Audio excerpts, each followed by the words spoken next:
श्रीनारायणाष्टोत्तरशतनामस्तोत्रम् नारायणाय सुरमण्डनमण्डनाय नारायणाय सकलस्थितिकारणाय नारायणाय भवभीतिनिवारणाय नारायणाय प्रभवाय नमो नमस्ते।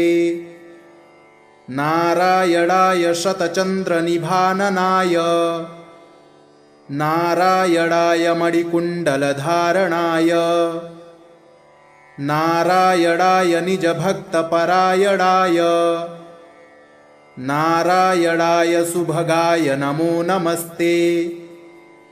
नारायणाय सुरलोकप्रपोषकाय नारायणाय खलदुष्टविनाशकाय नारायणाय